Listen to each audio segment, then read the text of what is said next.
तो आइए स्टूडेंट, स्वागत है आपका विजय स्टडी पॉइंट में। और आज की इस वीडियो में मैं आप सभी को क्लास 10th हिंदी के काव्यखंड के अध्याय 3 जिसका नाम है घनानंद, और घनानंद के जितने भी पद है स्टूडेंट, इसे मैं फुल एक्सप्लेनेशन के साथ आप लोगों को समझाने वाला हूं। साथ ही साथ स्टूडेंट, पिछले वाले वीडियो में मैंने आप लोगों को अध्याय 1 गुरु नानक जी के बारे में तथा अध्याय 2 रसखान के बारे में फुल एक्सप्लेनेशन के साथ बता दिया है। साथ ही साथ उसके प्रश्न उत्तर को भी मैंने समाप्त कर दिया है। अगर अभी तक आप लोगों ने नहीं देखा है तो इसी वीडियो के डिस्क्रिप्शन में उसका लिंक दिया गया है, आप लोग जाकर जरूर देखें। ठीक है स्टूडेंट, तो आइए अब हम सभी स्टार्ट करते हैं। देखिए स्टूडेंट, ये जो है ना, ये घनानंद के 2 सवैये हैं स्टूडेंट। सवैया का अर्थ ये होता है, एक प्रकार का छंद होता है। ठीक है, या नहीं तो आप इसे अभी दोहा समझिए। ठीक है, इनके जो 2 दोहा है आप यहाँ पर देख सकते हैं, ये दोनों दोहा के बारे में बताएंगे। ये जो दोहा स्टूडेंट, ये किसके द्वारा लिखा गया है तो आप लोग याद रखिएगा, ये दोहा स्टूडेंट घनानंद के द्वारा लिखे गए हैं। ठीक है, आइए हम लोग सबसे पहले घनानंद का परिचय को देख लेते हैं। ये जो आप घनानंद जी को देख रहे हैं यहाँ पर, इनके बारे में हम लोग पहले जान लेते हैं। ठीक है, तो आइए अब हम लोग घनानंद के बारे में जानते हैं, इनका परिचय देखते हैं। आप लोग बहुत ही ध्यान से समझिएगा। रीति काल के रीति मुक्त काव्य धारा के सिंहमौर प्रेम की पीर के कवि घनानंद का जन्म 1689 ईस्वी के आसपास दिल्ली में हुआ था। ठीक है स्टूडेंट, आप लोग याद रखिएगा ये कैसे कवि थे, तो प्रेम की पीर कवि थे, या आप ऐसे कह सकते हैं कि प्रेम के पीर कवि थे घनानंद जी। घनानंद जी कैसे कवि थे, तो प्रेम के पीर कवि थे, जिनका जन्म कब हुआ था, 1689 ईस्वी के आसपास हुआ था। यानी कि एग्जैक्ट डेट क्या है इसका पता नहीं है, 1689 ईस्वी के आसपास हुआ था। तो कहाँ हुआ था, दिल्ली में हुआ था स्टूडेंट। ठीक है, घनानंद का जन्म कहाँ हुआ था, ऑब्जेक्टिव में बनेगा तो आप लोग इसका टिक लगाइएगा कि घनानंद जी का जन्म दिल्ली में हुआ था। ठीक है, वे दिल्ली के तत्कालीन मुगल बादशाह मोहम्मद शाह रंगीले के यहाँ मीर मुंशी का काम करते थे। अपना जीवन यापन करने के लिए स्टूडेंट वो क्या करते थे, दिल्ली के तत्कालीन मुगल बादशाह जो थे, जिसका क्या नाम था, मोहम्मद शाह रंगीले, उसी के घर पर जो है कि मीर मुंशी का काम करते थे। किसका काम करते थे, तो मीर मुंशी का काम करते थे। वे अच्छे गायक भी थे स्टूडेंट, यानी कि गाना वगैरह का अगर जब बात आए तो वे काफ़ी अच्छा तरीक़ा से गाना भी गाते थे। गायक और श्रेष्ठ कवि भी थे। वे गायक के साथ साथ क्या थे, तो श्रेष्ठ कवि भी थे। सुना जाता है कि सुजान नामक नर्तकी, एक नाम याद रखिएगा, नर्तकी, चूँकि वो उसके दरबार में काम करते थे ना, किसके दरबार में काम करते थे, तो याद रखिएगा मुगल शाह रंगीले के यहाँ काम करते थे। किसका काम करते थे, तो मीर मुंशी का काम करते थे। साथ ही साथ वो क्या थे, तो एक अच्छे गायक भी थे, यानी गाना वगैरह गाते थे, और वो एक कवि भी थे, कवि भी क्या करते थे। ठीक है, सुजान नामक एक नर्तकी थी। नर्तकी समझिए आप लोग ऐसे डांसर। ठीक है, सुजान नामक नर्तकी से इनको प्यार था। प्यार, प्रेम, लव आप लोग समझते होंगे। नर्तकी से इनको प्यार था।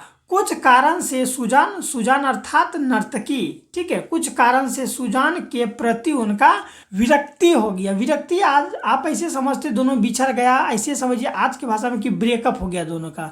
दोनों क्या हो गया, एक दूसरे से अलग हो गया। ठीक है स्टूडेंट, यहाँ तक समझ में आ गया। तो आप लोग जल्दी जल्दी मेरा प्रश्न का जवाब दीजिए कि प्रेम के पीर कवि कौन है। प्रेम के पीर कवि कौन है, तो घनानंद जी है। प्रेम के पीर कवि कौन है, घनानंद जी है। घनानंद जी का जन्म कितने ईस्वी के आसपास माना जाता है, तो 1689 ईस्वी के आसपास। उसका जन्म कहाँ हुआ था, तो दिल्ली में हुआ था। कहाँ हुआ था, दिल्ली में। वो कहाँ काम करते थे स्टूडेंट, तो याद रखिएगा मोहम्मद शाह रंगीले के यहाँ काम करते थे। किसके यहाँ काम करते थे, मोहम्मद शाह रंगीले के यहाँ काम करते थे। किसका काम करते थे, तो मीर मुंशी का काम करते थे। देखें आप लोग कितना सारा ऑब्जेक्टिव बन गया स्टूडेंट। फिर आपका ये भी बनेगा कि घनानंद क्या थे, तो वे एक अच्छे गायक भी थे स्टूडेंट। क्या थे, गायक के साथ साथ श्रेष्ठ कवि भी थे। ठीक है, महान कवि भी थे। ठीक है, उनको किनसे प्रेम हुआ था, तो एक नर्तकी से प्रेम हुआ था। यानी कि घनानंद जी को किससे प्रेम हुआ था, तो एक नर्तकी से प्रेम हुआ था जिसका नाम सुजान था। क्या नाम था, सुजान था। लेकिन किसी कारणवश दोनों के बीच क्या हो गया, बोलिए आप लोग क्या हो गया, तो दोनों के बीच विरक्ति हो गया। ऐसे आप समझ सकते हैं कि दोनों के बीच ब्रेकअप हो गया। ठीक है, आइए अब हम लोग इनके बारे में थोड़ा और ज़्यादा जानते हैं। ठीक है स्टूडेंट, इसके बाद है कि विराग होने पर, यानी कि जब दोनों अलग हो गए, ठीक है, विराग होने पर वे दिल्ली छोड़कर वृंदावन चले गए। कहाँ चले गए? दिल्ली को छोड़कर, यानी कि दिल्ली में वो रहते थे, दिल्ली छोड़कर वृंदावन चले गए। वहाँ जाकर वो वैष्णव बनकर काव्य रचना करने लगे और वृंदावन जाके वैष्णव बन गया स्टूडेंट। वैष्णव बन के क्या करने लगा? काव्य की रचना, यानी कि कविता वगैरह का रचना करने लगे। फिर क्या हुआ? 1739 ईस्वी में जब लुटेरा नादिर शाह, याद रखिएगा, एक लुटेरा था जिसका नाम था नादिर शाह, का दिल्ली पर आक्रमण हुआ। कब आक्रमण हुआ? तो 1739 ईस्वी में लुटेरा नादिर शाह का दिल्ली पर आक्रमण हुआ। तो उसके सैनिकों ने, उसका जो सैनिक था, उसके सैनिकों ने वृंदावन पर भी आक्रमण किया। दिल्ली पर आक्रमण तो करवे किया है ना, दिल्ली पर आक्रमण करने के साथ साथ वृंदावन पर भी आक्रमण किया। घनानंद भी पकड़े गए और वो भी पकड़ा गया। ठीक है, क्योंकि वो कहाँ थे? तो वृंदावन में थे। और लुटेरा वगैरह दिल्ली में आक्रमण करने के बाद कहाँ आक्रमण किए? तो वृंदावन में किए और संजोग से घनानंद जी पकड़े गए। सैनिकों ने उनसे सोना मांगा। जो सैनिक था, लुटेरा वगैरह था, वो बोला कि सोना दो। तो घनानंद के सिपाही, ठीक है, तो घनानंद ने सिपाहियों के हाथ में, घनानंद खुद क्या किया? सिपाही के हाथ में धूल रख दिया, मट्टी उठाया और वही वाला जो धूल होता है, मिट्टी का धूल, वो उसके हाथ में रख दिया। गुस्से में आकर सैनिकों ने इसे मार दिया और गुस्सा में आके सैनिकों ने इन्हें मार दिया। क्या दे? तुम ये सोना है, हम सोना मांगते हैं और तुम मिट्टी देते हो। तो इस गुस्सा में जो है कि इसे मार दिया गया स्टूडेंट। ठीक है, तो इनका मृत्यु कैसे हुआ आप लोग समझ गए। चलिए अब हम लोग देखते हैं कि घनानंद का प्रमुख रचना, यानी कि प्रमुख ग्रंथ क्या क्या है। देखिए यहाँ पर घनानंद के प्रमुख ग्रंथ है सुजान सागर। घनानंद के प्रमुख ग्रंथ क्या है स्टूडेंट? सुजान सागर। दूसरा है विरह लीला। पहला है सुजान सागर, दूसरा है विरह लीला। फिर है रस केली, रस केली बल्ली, रस केली बल्ली, ये भी क्या है? घनानंद का ही क्या है? तो ग्रंथ है। फिर है घन आनंद, घन आनंद भी इनका ग्रंथ है। आदि घनानंद की काव्य रचना है। बहुत सारे इसी तरह के इनके काव्य रचना है। सवैये या घनाक्षरी में है तथा इनके काव्यों में प्रेम राग, प्रेम विरह दोनों दिखाई पड़ते हैं। इनका जितने भी कविता है उसमें प्रेम राग और प्रेम विरह, प्रेम राग और प्रेम विरह का मतलब जो प्रेम में जो विरह होता है, दुख होता है, ठीक है, प्रेम विरह दोनों दिखाई पड़ते हैं। किनके काव्य में? तो घनानंद के काव्य में। इनकी भाषा ब्रज भाषा है। क्या है? ब्रज की भाषा है। इसका पूछेगा ऑब्जेक्टिव में कि घनानंद का प्रमुख भाषा क्या था, तो इनका भाषा था ब्रज भाषा। ठीक है, इनके रचना के भी नाम पूछ सकते हैं कि निम्न में कौन जो है कि घनानंद का रचना है, तो आपको 2-4 गो ऑप्शन दे देगा, तो उसमें आपको टिक लगाना है। ठीक है स्टूडेंट, तो आइए अब हम लोग इसके हिंदी अर्थ को समझते हैं। ये वाला जो देख रहे हैं आप लोग ना, इसके अर्थ को समझते हैं, लेकिन उससे पहले आप लोग चैनल को एक बार सब्सक्राइब जरूर कर लीजिएगा स्टूडेंट। यहाँ आप देख सकते हैं स्क्रीन पर सब्सक्राइब, एक बार चैनल को सब्सक्राइब जरूर कर ले। तो आइए अब हम लोग इनके अर्थ को देखते हैं। सबसे पहले आप लोग यहाँ पर देखिए स्टूडेंट, अति सुधो स्नेह को मार्ग है। क्या लिखा हुआ है यहाँ पर? अति सुधो स्नेह को मार्ग है। इसका मतलब हुआ कि प्रेम का मार्ग अति सरल है। प्रेम का जो मार्ग है अति सरल है। उनसे पहले आप लोग ये समझ लीजिए कि यहाँ पर देखिए स्टूडेंट, मैं बताऊंगा कि आप पहले ये समझ लीजिए। यहाँ पर देखिए लिखा हुआ है कि अति सुधो स्नेह को मार्ग है, और यहाँ से लेके अति सुधो से लेके नहीं तक, कहाँ से? अति सुधो से लेके यहाँ जो नीचे में नई है, इनके हिंदी अर्थ को मैं भी आप लोग को बताऊंगा, आप लोग पूरा समझिएगा। ठीक है, इसके बाद मैं आप लोगों को यहाँ से लेके ये दूसरा वाला जो है, यहाँ से लेके यहाँ तक का हिंदी अर्थ बताऊंगा। पहले इसका हिंदी अर्थ, फिर इसका हिंदी अर्थ। तो आप लोग क्या कीजिए, हर एक चीज़ को नोट कर लीजिए, ताकि एग्जाम टाइम में आप लोग एक बार जरूर पढ़ लीजिएगा। साथ ही साथ चैनल को सब्सक्राइब कर लीजिए। सभी ऑब्जेक्टिव सब्जेक्टिव आपको इसी चैनल पर देखने को मिल जाएगा। देखिए यहाँ पर है पद परिचय। थोड़ा सा हम लोग पद परिचय देख लेते हैं। जो पहला पद था ना अभी जो मैं आप लोगों को दिखाया, पहला पद का हम लोग पहले परिचय देख लेते हैं कि उसमें पढ़ना है। इस सवैये में, सवैये क्या होता है तो एक प्रकार का छंद के जैसा होता है, ठीक है, इसीलिए इसे सवैया कहा है क्योंकि ये छंद की तरह है। इस सवैये में प्रेम के मार्ग को सरल बताते हुए कहा है कि इसमें कोई खर्च नहीं लेकिन सब कुछ प्राप्त किया जा सकता है। जो घनानंद जी है वे कहते हैं कि जो प्रेम का मार्ग है वो काफ़ी सरल है, काफ़ी आसान है, इसमें कुछ खर्च नहीं है, लेकिन कुछ खर्च नहीं करते हुए भी प्रेम में सब कुछ पाया जा सकता है, क्योंकि ये अपना खुद का एक्सपीरियंस शेयर करते हैं। ठीक है स्टूडेंट, कौन, तो आप लोग याद रखिएगा, इसका नाम है घनानंद जी। ठीक है, पद परिचय हम लोग देख लिया। अब इसी से रिलेटेड हमको यहाँ भावार्थ में पढ़ना है। अब हम लोग भावार्थ देखते हैं, वही पहला पद का। ठीक है, यहाँ पर है कि प्रेम का मार्ग अत्यंत सरल मार्ग है। जो प्रेम का मार्ग होता है, जो प्यार का मार्ग होता है, वो अत्यंत सरल मार्ग होता है।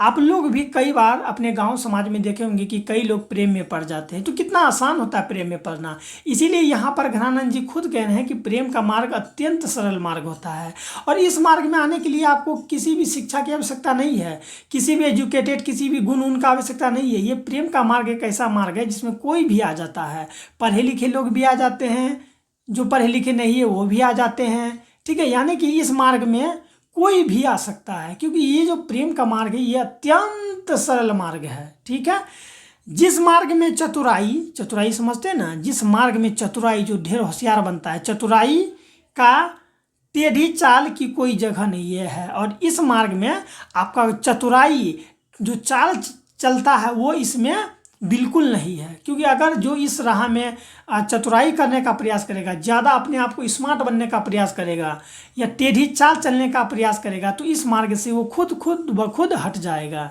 ठीक है, इस मार्ग में सच्चाई का भी अभिमान ठिठर जाता है, और इस मार्ग में जो सच्चाई का क्या होता है, अभिमान होता है, सच्चाई का जो घमंड होता है इंसान को, वो भी इसमें ठिठर जाता है, ऐसा घनानंद जी कहते हैं।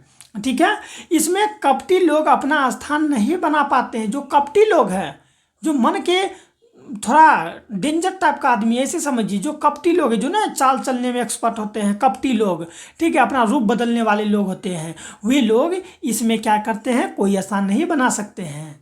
ठीक है, इसमें कोई भी अपना स्थान नहीं बना पाते हैं, जो कपटी लोग होते हैं। कपटी लोग को समझते हैं ना, हाँ, गांव समाज में भी देखते होंगे, या जब कोई लड़का किसी लड़की के प्रेम में पड़ जाता है तो उसमें भी बहुत सारा लड़का होता है जो कपटी होता है, तो वो देखते होंगे आप लोग, एक समय ऐसा आता है कि दोनों का ब्रेकअप होकर टूट के हट जाता है। तो वही चीज़ है कि प्रेम मार्ग में कपटी लोग नहीं आ पाएगा। घनानंद का कहना है कि प्यारे सज्जन, प्यारे लोग, सज्जन लोग, प्यारे सज्जन, इस मार्ग के समान दूसरा कोई मार्ग नहीं है, और इस मार्ग के समान, जो ये जो रास्ता है, इस मार्ग के समान दूसरा और कोई मार्ग नहीं है।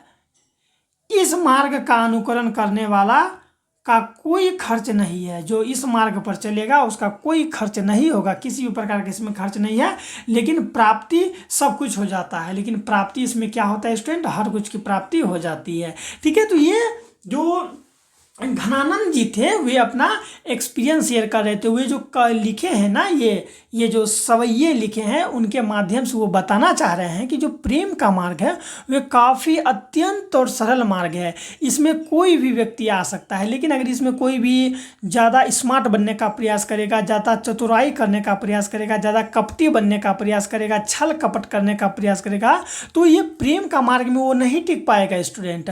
अगर इस मार्ग में अगर किसी को आना है तो उसको क्या होना चाहिए, अत्यंत सरल होना चाहिए, पूरा उसको जो है कि पूरा विश्वासी व्यक्ति होनी चाहिए। ठीक है, थोड़ा सा भी छल कपट उसके अंदर नहीं होनी चाहिए, तो ही वो व्यक्ति इस मार्ग में आ सकता है। साथ ही साथ इसमें किसी भी प्रकार का खर्च नहीं है, ऐसा कह रहे हैं घनानंद जी, लेकिन इससे प्राप्ति तो बहुत कुछ है। ठीक है स्टूडेंट, अगर आपको समझ में आ रहा है तो एक बार चैनल को सब्सक्राइब जरूर कर लीजिएगा। तो ये हम लोग का पहला भावार्थ था, यानी कि यहाँ पर जो आप देख रहे हैं, ये देखिए आप लोग, इसका अभी जो भावार्थ है ना, ये भावार्थ मैंने एक्सप्लेन करके बताया। यहाँ पर जो था मैंने उसका हिंदी अर्थ बताया। अब मैं आप लोगों को इसका अर्थ बताऊंगा। मौ आंसू वानी ही ले बरसो, ये जो है इनका जो भी हिंदी अर्थ है मैं बताऊंगा। आप लोग क्या कीजिए, यहाँ से लेके एक लाइन लिख दीजिए, फिर नीचे वाला लाइन लिख के इनके हिंदी अर्थ को नोट कर लीजिए, ताकि आपको काम देगा। देखिए यहाँ पर है, समझिएगा ध्यान से, मेरे आंसू को ही लेकर बरस जाओ। कवि कह रहे हैं कि दूसरा जो पद दिखाएं आप लोग को, उसमें कवि कहते हैं कि मेरे आंसू को ही लेकर बरस जाओ। मेरे अंदर जो इतना दुख है, मेरे अंदर जो ये दुख है ना, जो मेरा दुख को सुजान तक नहीं समझ पा रही है, वो सुजान नर्तकी जो मेरा दुख को नहीं समझ पा रही है, वो दुख को लेकर उसके आंगन में बरस जाओ। तो आइए हम लोग इसके बारे में समझाते हैं। पद का परिचय पहले थोड़ा सा देख लेते हैं कि इस सवैये में कवि घनानंद ने मेघ को परोपकारी कहा है। मेघ बोले तो वर्षा, वर्षा को क्या कहे हैं तो परोपकारी कहे हैं। कौन कहे हैं परोपकारी, बोलिए कौन कहे परोपकारी? तो घनानंद जी मेघ को परोपकारी किए हैं, कहे हैं, क्योंकि वो परोपकार करते हैं। क्या करते हैं? परोपकार करते हैं, दूसरों की भलाई करते हैं।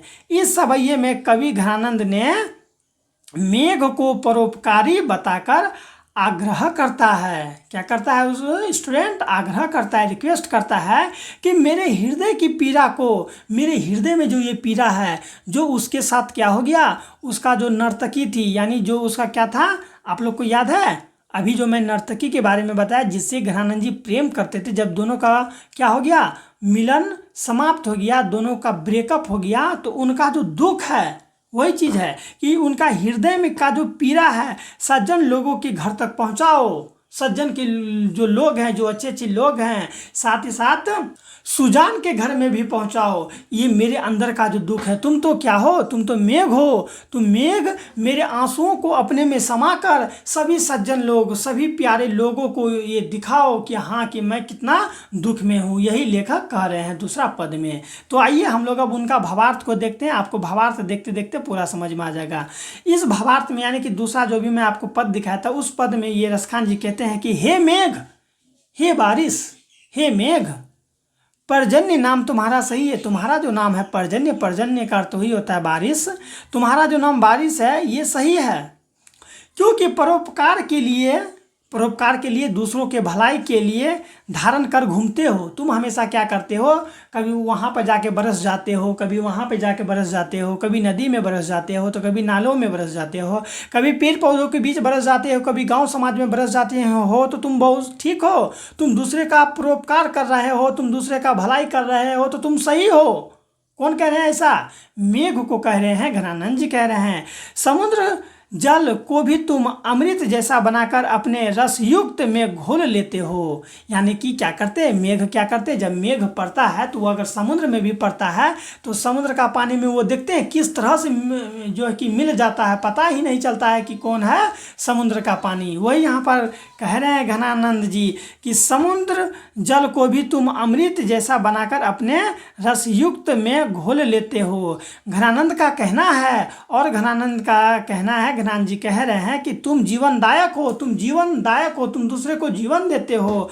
कुछ मेरे हृदय की पीड़ा को भी स्पर्श करो, और मेरे अंदर जो पीड़ा है, ठीक है, क्योंकि वो जीवनदायक है ना, मेघ क्या है, जीवनदायक है। तो वही कह रहे तुम जीवनदायक हो, तुम मेरे हृदय के अंदर जो पीड़ा है, मेरे हृदय के अंदर जो कष्ट है, इसे भी तुम लोग एक बार स्पर्श करो, और अपने साथ क्या करो, वो जो मेघ है, जो बारिश है, बारिश को कह रहे हैं घनानंद जी, मेरा आंसू को, ये जो मेरा आंसू जो इतना दुख के साथ बह रहा है, हृदय से जो ये पीड़ा निकल रहा है, इस दुख को, इस आंसू को अपने साथ ले जाओ। यानी कि वही बारिश के साथ मिला के जाके सज्जन लोगों के घर में, और वो जो सुजान है, जो नर्तकी है, जो उसे छोड़ दी थी, उसके साथ क्या हो जाए, उसके घर पर जाके बरसा दो, ताकि उसे भी पता चले, और साथ साथ वहाँ के सज्जन लोग और सुजान जो नर्तकी थी उसे भी पता चल पाए कि हाँ कि मेरे अंदर कितना दुख है।